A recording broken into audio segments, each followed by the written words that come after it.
হ্যাঁ, কি কইস বাবা, তুই এখন বিমান চালাবো? ইয়েস বাবা, আর শুধু তাই না, আমি যদি ঠিকঠাক মতো বিমান চালাতে পারি বাবা, তাইলে লাখ লাখ টাকা ইনকাম, তোমার সব স্বপ্ন পূরণ করে দেব।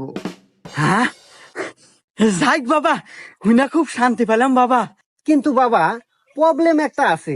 তুমি তো জানো যে কোনো চাকরি নিতে গেলে টাকা লাগে, কিন্তু আমার এখানে টাকা লাগবে না। আসলে সরকার থেকে বিমান দেয়, কিন্তু তেল তোলার টাকা সবসময় দিতে পারে না। এটা আমাদের মতো পাইলটদেরকে ইনভেস্ট করতে হয় তেল তোলার জন্য।